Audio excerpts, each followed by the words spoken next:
जी अस्सलाम वालेकुम रहमतुल्लाहि व बरकातुहू। और देखते ही देखते सुन्नी इत्तेहाद कौंसिल पाकिस्तान की सबसे बड़ी सियासी जमात बन गई। ओहदों की बंदर बांट। पीपल्स पार्टी और मुस्लिम लीग नून में पांचवा इजलास भी बेनतीजा, अब छठा इजलास होगा।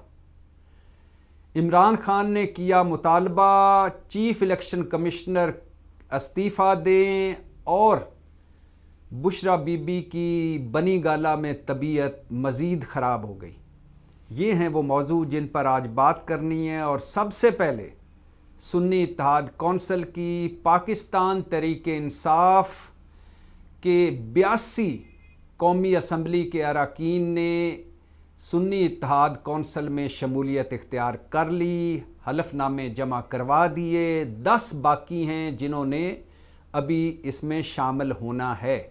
क्यों शामिल हो रहे हैं सुन्नी इत्तेहाद कौंसिल में, ये आप सबको पता है। फ़ाइज़ ईसा काजी बेंच ने मेहरबानी की, एक स्याह तरीन फ़ैसला दिया, बल्ला छीन लिया पाकिस्तान तहरीक इंसाफ से। पाकिस्तान तहरीक इंसाफ कप्तान के बग़ैर, टीम सी के साथ, बल्ले के बग़ैर और प्लेइंग फील्ड के बग़ैर गई इलेक्शन में, और सबको हराकर नंबर 1 जमात बनी पाकिस्तान की। और अब उसे चाहिए था एक शेल्टर, एक सियासी जमात का शेल्टर, ताकि वो अक़लियती अरकान जो हैं वो नशिस्तें ले सके, ख़वातीन की नशिस्तें ले सके, और बहैसियत पार्टी सेनेट के इलेक्शन में हिस्सा ले सके। लिहाजा सुन्नी इत्तेहाद कौंसिल से हुआ पाकिस्तान तहरीक इंसाफ का इत्तेहाद, और कौमी असम्बली के 82 अरकान, तहरीक इंसाफ के 82 अरकान शामिल हो गए सुन्नी इत्तेहाद कौंसिल में। और सुन्नी इत्तेहाद कौंसिल इस वक्त नंबर 1 सियासी जमात है पाकिस्तान की। उसके बाद है मुस्लिम लीग नून, और उसके बाद है पीपल्स पार्टी, और उसके बाद है MQM, और उसके बाद लंबी चुप। अब सुन्नी इत्तेहाद कौंसिल की तरफ से दरख्वास्त की गई है, ख़त लिखा गया है इलेक्शन कमीशन को कि हमें ख़वातीन की मखसूस नशिस्तें दी जाएं, अक़लियती नशिस्तें दी जाएं, और सेनेट के इलेक्शन में हम हिस्सा लेंगे। बहुत बड़ी मूव, बहुत स्मार्ट मूव, बर वक्त मूव, क्योंकि जब तक इंट्रा पार्टी इलेक्शन तीसरी मरतबा तहरीक इंसाफ नहीं करवाएगी और इलेक्शन कमीशन साहब बहादुर उनको नहीं मानेगा, तब तक सुन्नी इत्तेहाद कौंसिल में पाकिस्तान तहरीक इंसाफ को रहना पड़ेगा। लेकिन ये भी ज़हनों में रहे कि सुन्नी इत्तेहाद कौंसिल में तहरीक इंसाफ शामिल तो हुई है, लेकिन कंट्रोल तहरीक इंसाफ के पास होगा, क्योंकि उसके 82 अरकान हैं सुन्नी इत्तेहाद कौंसिल में। अब सुन्नी इत्तेहाद कौंसिल को पाकिस्तान तहरीक इंसाफ के लोग, मतलब इमरान खान, मतलब बैरिस्टर गोर, मतलब उमर अयूब, अपनी मर्ज़ी से चलाएंगे, अपनी मर्ज़ी से फ़ैसले करेंगे। अब पाकिस्तान तहरीक इंसाफ एक जमात की हैसियत से वापस आई है पाकिस्तानी सियासत में, और जिन 82 अरकान ने हलफनामे जमा करवाएं, अब इनमें से कोई भी अगर किसी दूसरी जमात में लोटा बनकर जाने की कोशिश करेगा तो वो नाअहल हो जाएगा। ये बहुत बड़ी मूव है, बहुत पॉलिटिकल मूव है, और तब तक ये इत्तेहाद रहेगा जब तक बल्ला वापस नहीं मिल जाता, पाकिस्तान तहरीक इंसाफ का बहैसियत सियासी जमात स्टेटस बहाल नहीं हो जाता। यहाँ ये भी बताता चलूँ कि इमरान खान की मर्ज़ी से और इजाज़त से ये सब कुछ हुआ, और अभी इसके बाद होगा KP में, फिर होगा पंजाब में, और यूँ पंजाब में जो मुस्लिम लीग नून पाकिस्तान तहरीक इंसाफ के लोगों को तोड़कर अपने अंदर शामिल कर रही है और लोटों को ले रही है, वो भी सिलसिला रुक जाएगा। अब इस वक्त तक पाकिस्तान तहरीक इंसाफ के 10 MPA तोड़ चुकी है, 10 लोटे ले चुकी है मुस्लिम लीग नून, और हर लोटा जाता है और जाकर मरीम नवाज साहबा के साथ तस्वीर खिंचवाता है और मुस्लिम लीग नून को प्यारा हो जाता है। यहाँ फिर एक मरतबा मरीम नवाज साहबा का वो बयान मुझे याद आ रहा है कि लोटों की असल जगह बाथरूम होती है। अब आ जाइए पाकिस्तान पीपल्स पार्टी और मुस्लिम लीग नून के इत्तेहाद पर, हुकूमत साजी पर। दोनों ने फैसला किया, जैसे कि मैं पहले बता चुका हूँ, कि मिलकर चलना है, मिलकर हुकूमत बनानी है। लेकिन दोनों के दरमियान अभी ओहदों की बंदर बांट पर इत्तफाक नहीं हो सका। पाकिस्तान पीपल्स पार्टी को पता है कि वो किंग मेकर है, उसको पता है कि उसके बगैर अब हुकूमत नहीं बनेगी, लिहाजा वो खुलकर खेल रही है। किस तरह खेल रही है? वो ओहदे लेना चाहती है जिसमें जिम्मेदारी कोई ना हो।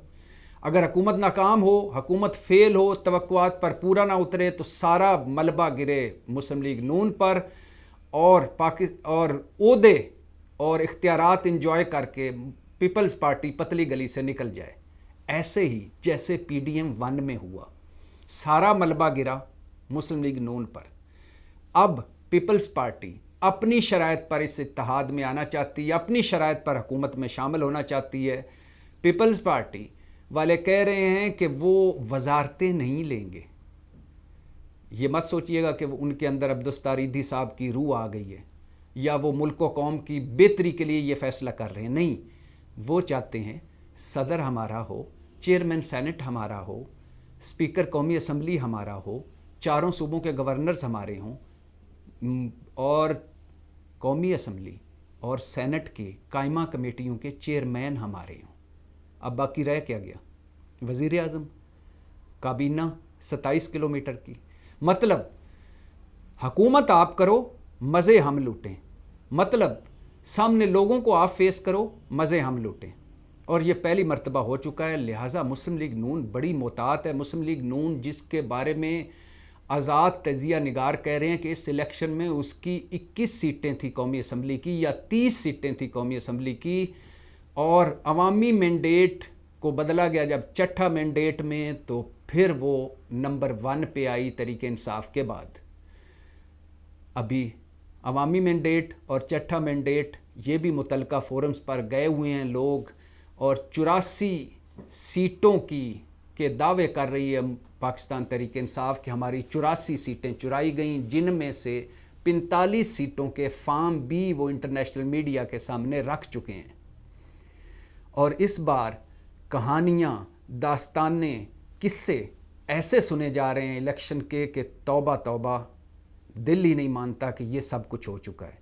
तीसरे नंबर का कोई कह रहा है कि मेरा तीसरे नंबर का उम्मीदवार जीत गया, दूसरे का नहीं तीसरे का। कोई कह रहा है 5वें नंबर पर जो आया था वो जीत गया। कोई कह रहा है कि जो घर जाकर सो गया था बत्तियां बुझाकर वो जीत गया। कोई कहता है कि जिसको जीतने की उम्मीद ही नहीं थी, जो खुद भी अपनी जीत पर हैरान था, वो जीत गया। कोई कह रहा है कि मैं 50,000 की लीड पर था रात को और सुबह में हार गया। कोई कह रहा है कि मेरी लीड 70,000 थी मगर मैं हार गया। कोई कह रहा है कि मैंने सारे अपने जीत के जश्न मनाने शुरू कर दिए थे कि मुझे पता चला मैं हार गया। कोई कह रहा है कि मैं तो इलेक्शन RO दफ्तर के बाहर से एक जलूस की सूरत में हार पहनकर घर जा रहा था कि मैं जीत रहा हूँ, और सो गया जाकर, सुबह उठा तो मैं हार गया। ऐसी ऐसी दास्तानें, ऐसी ऐसी कहानियाँ, ऐसे ऐसे किस्से। लेकिन अब ये मुतलका फोरम्स हल करेंगे। और इस वक्त जो मुल्क को ज़रूरत है, यकीन करें, वो है ग्रैंड डायलॉग की। इस वक्त मुल्क को ज़रूरत है सियासी इस्तेकाम की। इस वक्त मुल्क को ज़रूरत है और कौम को ज़रूरत है कि उनके मसाइल और मुल्क व कौम के मसाइल पर फोकस किया जाए। एक तरफ पाकिस्तान पीपल्स पार्टी और मुस्लिम लीग नून इजलास पे इजलास कर रहे हैं और अपने अपने दांव हैं, अपने अपने जुगाड़ हैं, अपने अपने मफादात हैं। कोई मुल्क का नहीं सोच रहा, कोई मफाद का नहीं सोच रहा, कोई मुल्की मफाद का नहीं सोच रहा। सब अपनी अपनी सियासत का सोच रहे हैं, अपनी सियासी मुस्तकबिल का सोच रहे हैं। दूसरी तरफ तहरीक इंसाफ अदालतों में धक्के खा रही है कि हमारी जीती हुई सीटें वापस करें। और तीसरी तरफ केस भी चल रहे हैं। अलकादर ट्रस्ट केस में एक बार फिर फ़र्द जुर्म आयद नहीं हो सकी, क्योंकि जज मोहम्मद बशीर की छुट्टी मंजूर हो गई है, दूसरे जज आ गए हैं। और अब वो जब अपनी सीट संभालेंगे, ओहदा संभालेंगे, तो अलकादर ट्रस्ट केस का केस चलेगा। इमरान खान को साइफ़र केस में 10 साल की सज़ा, कैद बमुशक्क़त।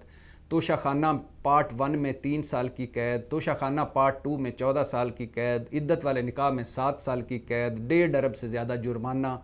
इमरान खान अडियाला जेल में हैं, वहीं वो मुलाकातें कर रहे हैं, वहीं रोज़ जाके मिलते हैं, अदालत का हुक्म लेकर वहीं उनकी पार्टी उनसे मिलती है, वहीं से वो मुशावरत करते हैं। और वहीं से उन्होंने कहा है आज कि चीफ़ इलेक्शन कमिश्नर मुस्ताफ़ी हो। वैसे इमरान खान को ये कहने की ज़रूरत ही नहीं थी। जो शख्स जो चीफ इलेक्शन कमिश्नर या इलेक्शन कमीशन जिसके बारे में सुप्रीम कोर्ट कह रही है कि ये 2 मरतबा आइनी खिलाफ वर्जी के मुर्तकब हुए, आइन तोड़ा है इलेक्शन कमीशन ने, जमहूरियत को पटड़ी से उतारा है, आइन की नई तशरीह की है, वो इलेक्शन कमीशन जो इस्लामाबाद के बल्दियाती इंतखाबात नहीं करवा सका, कराची के बल्दियाती इंतखाबात में धांधली नहीं रुकवा सका, वो इलेक्शन कमीशन जो 2 सूबों के इलेक्शन और मरकज़ के इलेक्शन बर वक्त ना करवा कर 90 दिन में ना करवा कर मुल्क को आइनी, अदालती, सियासी और मुआशी बुरान में धकेल चुका, और वो इलेक्शन कमीशन जिसने ये अजीब टॉम एंड जेरी जैसे ये जनरल इलेक्शन करवाए हैं, उस इलेक्शन कमीशन को चीफ इलेक्शन कमिश्नर समेत खुद ही मुस्ताफ़ी हो जाना चाहिए था, लेकिन वो स्टिल अपने ओहदों पर मौजूद हैं। इमरान खान ने तो ये कहा है ना कि इलेक्शन कमीशन मुस्ताफ़ी हो। सेनेटर ताहिर बिजंजो और सेनेटर मुश्ताक अहमद ने कहा है कि चीफ इलेक्शन कमिश्नर पर मुकदमा कायम किया जाए। ये सियासी अदम इस्तेकाम की वजह हैं। इन्होंने अवामी मैंडेट चोरी करवाया है, इन्होंने इलेक्शन सही नहीं करवाए, और ये भी ज़हनों में रहे जहां सेनेटर ताहिर बिजंजो और senator Mushtaq Ahmad chief election commissioner पर मुकदमा चलाने की बात कर रहे हैं, वहीं एक और मुकदमा था इस्लामाबाद हाई कोर्ट में, और वो था डिप्टी कमिश्नर इस्लामाबाद के इख्तियारात के नाजायज़ इस्तेमाल, मतलब MPO आर्डर्स के। डिप्टी कमिश्नर इस्लामाबाद चले गए बाहर छुट्टियों पर, और आज इस्लामाबाद हाई कोर्ट ने कहा है, 4 IGs को इंस्ट्रक्शन भेजी हैं कि डिप्टी कमिश्नर इस्लामाबाद को गिरफ्तार करके पेश किया जाए। मुकदमा ये भी बड़ा संगीन सूरत हाल इख्तियार कर गया, और डिप्टी कमिश्नर इस्लामाबाद पर इल्ज़ाम है कि उन्होंने MPO आर्डर्स के तहत शानदाना गुलजार, शहरियार अफरीदी समेत पाकिस्तान तहरीक इंसाफ के लोगों को पकड़ा, दोबारा गिरफ्तार किया, तीसरी मरतबा गिरफ्तार किया और अदालत की तौहीन की। जहाँ ये मामला है, वहीं इस्लामाबाद हाई कोर्ट में एक और मुकदमा भी पहुँच गया, और वो है बुशरा बीबी का मुकदमा। इमरान खान की बहन उज़मा खान इस्लामाबाद हाई कोर्ट पहुँची हुई हैं, और उन्होंने कहा है कि बुशरा बीबी को ऐसा खाना दिया गया था कि उनकी तबीयत ख़राब हो गई है, उनको खून की उल्टियाँ लगी हुई हैं, उनसे अब कोई चीज़ खाई नहीं जा रही। वो बनी गाला जो सब जेल करार दी गई है ना, वहाँ से उनको अडयाला जेल मुंतकिल किया जा रहा है, और वहाँ उनको एक कमरे में कैद करके ऐसे खाने दिए जा रहे हैं कि उनकी तबीयत मुसलसल ख़राब हो रही है। और जब हमने शोर डाला, लतीफ़ खोसा और उज़मा खान कह रहे थे कि जब हमने शोर डाला तो इस्लामाबाद के अस्पताल पिम्स की एक एम्बुलेंस आई और आकर चली गई, कोई चेकअप नहीं हुआ, कोई उनकी तबीयत का पुरसाने हाल नहीं है, उनकी जान को ख़तरा है, उनका शौकत खानम से चेकअप करवाया जाए, उनको अडयाला जेल में आम कैदी की तरह रखा जाए, उनको बनी गाला में एक ख़ास माहौल में उनको ख़ास किस्म के खाने देकर उनकी तबीयत ख़राब की जा रही है। जहाँ ये सारा चल रहा है, वहाँ एक तरफ मौलाना साहब भी अपनी बसात बिछा कर बैठे हुए हैं, और मौलाना साहब मुसलसल हमले कर रहे हैं। मौलाना साहब दुखी हैं, उनके बेटे फिर हार गए, और अब वो आगे अदालतों में जा रहे हैं कि फॉर्म 45 लेकर के मेरा बेटा जीता हुआ था, हालांकि दूसरी मरतबा पोलिंग में भी उनका बेटा हार गया है। जहाँ ये चल रहा है, वहाँ पूरे मुल्क में अवामी मैंडेट को चट्ठा मैंडेट में बदलने पर लोग सड़कों पर हैं और एहतजाज कर रहे हैं। जहाँ ये सारा कुछ चल रहा है, वहाँ एक्स सबका ट्विटर पिछले 3 दिनों से बंद है, और कोई पुरसाने हाल नहीं है कि क्यों बंद है। सोशल मीडिया पर तो आजकल ये हो गया है कि जब चाहा किसी ने PTA या किसी भी इदारे ने सोशल मीडिया बंद कर देते हैं और लोग इंतज़ार में होते हैं। और जहाँ सारा ये चल रहा है, वहाँ मुल्क और कौम राह तक रहे हैं। वहाँ मुल्क और कौम की सूरत हाल क्या है, मुनीर न्याजी याद आ रहे हैं कि रहबर मेरा बना, मुल्क कह रहा है कि रहबर मेरा बना, गुमराह करने के लिए मुझको सीधे रास्ते से दर बदर उसने किया, और कौम कह रही है कि मेरी सारी ज़िंदगी को बेसमर उसने किया, उम्र मेरी थी मगर इसको बसर उसने किया। मुल्क व कौम राह तक रहे हैं, और जिन्होंने मुल्क व कौम की बागदौड़ संभालनी है वो ओहदों की बंदर बांट में लगे हुए हैं, और कौम और मुल्क कभी किसी का मुंह देखते हैं, कभी किसी का मुंह देखते हैं। मईशत का बुरा हाल, खारजा पॉलिसी का बुरा हाल, दाखिला पॉलिसी का बुरा हाल, अवाम का बुरा हाल, कौम का बुरा हाल, मुल्क का बुरा हाल। पाकिस्तान जिंदा।